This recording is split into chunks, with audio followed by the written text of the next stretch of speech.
Salut les Nakamas, j'espère que vous êtes en forme et toujours motivés là pour s'entraîner à la maison. Aujourd'hui, pareil, un entraînement composé de deux parties avec une partie Metcon et ensuite après on renforcera un petit peu les abdos. Donc gardez un petit peu de jus après le Metcon. Le Metcon aujourd'hui c'est un fort time, donc il va falloir aller le plus rapidement possible pour rentrer l'intégralité des mouvements qu'on va voir par la suite dans un time cap de 14 minutes. Donc on aura 14 minutes pour réaliser 42 snatchs, donc mouvement d'haltéro avec une charge externe. On aura la charge au sol qu'on ramènera au-dessus de la tête en une seule fois. Ensuite, après, on aura 42 sit-ups, mouvement d'abdos. Essayez de prendre soit une serviette, soit si vous avez un petit coussin pour le bas du dos pour effectuer les mouvements justement du relevé de buste. 42 sit-ups, ensuite on passe sur 30 snatchs, on garde toujours la même charge. Par contre, on augmente la difficulté sur le mouvement des abdos. On partira sur 30 tuck-up, donc mouvement dynamique pareil qu'on verra par la suite. Et ensuite, on terminera par 18 snatchs et 18 VE. La difficulté augmente sur les abdos, on garde la même charge sur la partie haltéro et on essaye d'aller le plus rapidement possible. Si le mouvement d'abdos commence à être limitant, on restera sur le mouvement qui nous challenge le plus, mais par contre, on essaiera toujours de maintenir de l'intensité. Sur la deuxième partie, donc là, on aura un renforcement au niveau des abdos, de la sangle abdominale. On aura 4 fois des intervalles de 2 minutes d'effort, 1 minute de récupération. À chaque fois dans ces 2 minutes, il faudra faire 20 Russian twists, donc mouvements qui sollicitent beaucoup les obliques. Et ensuite, on aura dans le restant du temps un max plank shoulder tap. Donc on se mettra en position de planche et on viendra toucher l'épaule opposée avec la main d'appui.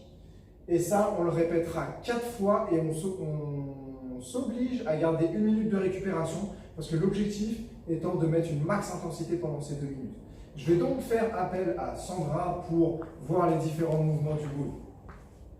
Le premier mouvement, du coup, on sera sur des snatchs. Donc, que vous ayez kettlebell ou dumbbell, on pourra effectuer les deux mouvements. Un peu plus dur à la kettlebell, on va voir pourquoi. On a la hanse, donc c'est un peu plus difficile. Elle va bien placer son dos, regard fixe devant. Elle fixe son dos, le dos droit, et elle baisse justement les fessiers qui lui permettent d'avoir une bonne sensation à l'arrière des cuisses. Elle va venir se redresser en deadlift classique. Voilà. Et là, elle va utiliser le swing pour ramener la kettlebell en une seule fois au-dessus de la tête. Super ça. Voilà. Donc, le bras est proche de la tête. D'accord. Extension totale. Pas excentré par rapport à l'épaule. Et ce qui est important ici, c'est qu'elle a bien utilisé ses hanches. Ça, c'est sur le mouvement du kettlebell où on peut le faire justement comme un swing. Sur le dumbbell snatch, on commencera à chaque fois du sol avec les deux têtes de la dumbbell au sol. On place bien son dos de la même façon que le kettlebell. On utilise le dynamisme des hanches. On pousse fort, on tire, voilà. Gros tirage pour ramener la charge au-dessus de la tête. Et on alternera bras droit puis bras gauche. Ce qui ne sera pas forcément le cas pour les kettlebell snatch. Là-dessus, on pourra faire 21 du bras droit puis 21 du bras gauche parce que c'est un peu plus compliqué de switcher de bras sur ce mouvement-là.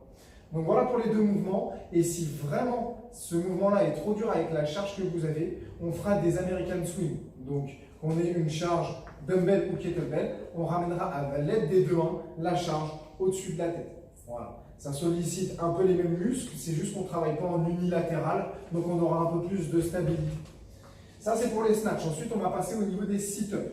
Donc le premier mouvement, 42 sit-ups à réaliser. Donc là on va se mettre en position de grenouille.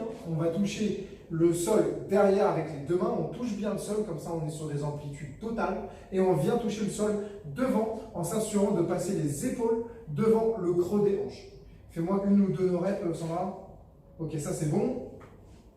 Ça c'est bon. Essaye de pas trop relever. Tac, et elle repart derrière, et elle repart, voilà. Là c'est pas bon. Il faut vraiment que les épaules passe devant le creux des hanches. Donc allez toucher devant vos pieds, voir le bout des pieds pour être sûr au niveau de l'amplitude. Et c'est là où on travaille au maximum la sangle abdominale. Ensuite, donc, on repartira sur 30 snatchs, mouvement identique que ce que l'on vient de voir. Par contre, on va augmenter la difficulté sur les abdos. Cette fois-ci, on va passer en tuck-up. Donc là, ça nécessite déjà de la coordination entre le haut et le bas du corps. Elle est en bonne position, là, elle décolle les talons, elle décolle les épaules, elle a une bonne sensation au niveau de la sangle abdominale. Et elle va venir ramener, voilà, ses mains au niveau de ses talons, en pliant les genoux et en ramenant le buste vers ses cuisses. Ça, c'est les tuck-up, donc il y en aura 30 à réaliser.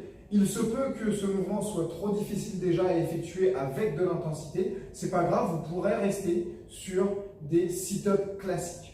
Maintenant, si on veut se challenger encore sur le dernier passage, ce sera des snatchs classiques et des V-up. Donc là, encore plus d'amplitude dans le mouvement. On va toucher, voilà. Elle essaie de toucher ses mains avec ses pieds et surtout, on va toucher en prenant de la hauteur vers le haut. C'est comme si vous faisiez un toast to bar, mais sans être suspendu à la barre. Mouvement encore plus dynamique là qui va bien fatiguer au niveau des abdos. Nickel Sandra, merci. Si vous n'arrivez pas les V-up, pareil, on reste soit sur des tuck-ups si vous arrivez à ces mouvements-là, ou alors on reste sur des sit-ups tout en mettant de l'intensité.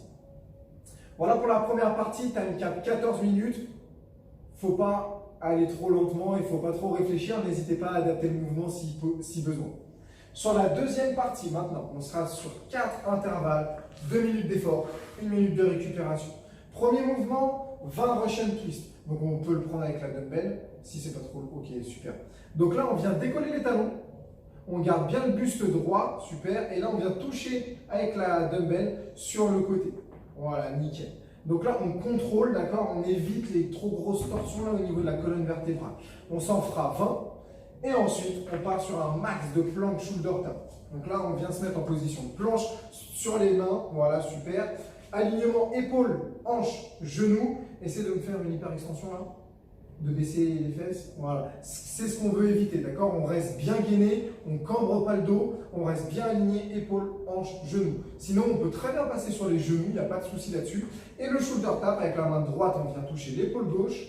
Voilà, on reste bien gainé et main gauche, épaule droite. Là-dessus, ce qui est important, c'est que le buste reste bien parallèle au sol. On ne veut pas de torsion. Pareil, si on voit qu'on a du mal un petit peu sur ce mouvement-là, on passera comme le fait Sandra sur les genoux en shoulder tap.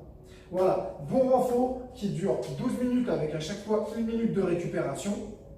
Ça fait la différence de rajouter du renfort à la fin de vos entraînements, donc n'hésitez pas à le faire quand vous avez encore un petit peu d'énergie en fin de séance. Voilà les Nakama, si vous avez des questions sur les snatchs, comment adapter, etc., normalement on pourra tous le faire, que ce soit en kettlebell snatch, dumbbell snatch avec un sac, ou alors une charge lourde, on pourra la faire en American Swing, on pourra normalement faire de l'haltéro et effectuer le mouvement du snatch un petit peu fait de différentes façons. Mais voilà, on aura les mêmes sensations sur l'entraînement et surtout l'objectif c'est de rentrer l'intégralité de ces répétitions dans les 14 minutes.